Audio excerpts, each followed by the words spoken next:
So if you're still learning to read the Quran, you're definitely going to see one of these 12 symbols while reading. And today we're going to talk about what these symbols mean and how we can deal with them while reading. We're going to start with the first one. And it's a symbol that looks like meme. And it means you must stop while reading. Otherwise, the meaning of the ayah or the verse will change. So in this example, you should stop at the symbol by reading إنما يستجيب الذين يسمعون والموتى يبعثهم الله ثم إليه يرجعون. So we have to stop at the symbol of meme. Next is the symbol of la, and it is the exact opposite, which means you can't stop. Like in this example. ما أنفقوا منا ولا أذى لهم أجرهم عند ربهم. So you can't stop here, and especially you can't start reading from after the sign. The three-dotted symbol means you can't stop at either of them, but you have to stop at one and not the other. So in the second ayah of Surah Al-Baqarah, you are allowed to stop at the first one by reading ذَلِكَ الْكِتَابُ لَا رَيْبَ فِيهِ هُدًى لِلْمُتَّقِينَ, or by stopping at the second one by reading ذَلِكَ الْكِتَابُ لَا رَيْبَ فِيهِ هُدًى لِلْمُتَّقِينَ. Next is the symbol that looks like the word sil, and it means you better keep going. You could basically compare it to 70% go, 30% don't go, and it means that it is better to keep reading. Like in the example, كَلَّا لَيُنْبَذَنَّ فِي الْحُطَمَةِ. Next is the symbol of qil, which is the exact opposite of sil, and it means it is better to stop. So 70-30% to stop or to go. Like the example, وَأَيَّدْنَاهُ بِرُوحِ الْقُدُسِ أَفَكُلَّمَا جَاءَكُمْ رَسُولٌ. So it is better to stop at the sign. Next is the sign of Jim, and Jim gives you 50-50 percentage of going on stopping. They are equally the same. Like in the example, فَسَبِّحْ بِحَمْدِ رَبِّكَ وَاسْتَغْفِرْهِ إِنَّهُ كَانَ تَوَّابًا. Or you could just keep reading and it would be equally good.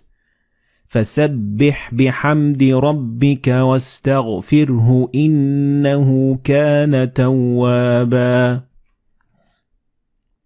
Now let's talk about the other 6 symbols. And the first one is a symbol that means sujood or prostration. And in total there are 15 of this sign. And each time you see it and after you read the verse, you have to do sujood. So after reading the ayah, you will prostrate for God. Next, the sign that looks like meme looks a little bit different than the other meme. So make sure you can distinguish between them because they mean two different things. And this meme appears in the middle of the word. So the noon and ba, when they follow one another in the same word, you don't pronounce noon or ba, but you pronounce meme. Like in this example, you read كَلَّا لَيُنْبَذَنَّ فِي الْحُطَمَةِ. So the noon and ba, they will be assimilated together and you will pronounce them as meme. Next, this small sign that looks like alif, it is actually an alif and it is found so many times and it's used so many times in the Quran, and it means that this letter contains an alif of the long vowel. So you would read ثم استوى إلى السماء فسواهن سبع سماوات. So these symbols all mean that there is an alif right there. Next, the small sin means a small or a very little pause. doesn't mean that you're going to have to stop and take a breath. No, it means that you're going to stop very momentarily for like half a second and then continue reading. And this example shows what I'm talking about. And you should read it like that. كَلَّا بَلْ رَانَ عَلَى قُلُوبِهِمْ مَا كَانُوا يَكْسِبُونَ. So it is a very short pause. Next is the sign of mad. And it is a very common sign in the Quran. And it means that you need to extend the pronunciation of alif to a little bit longer than usual.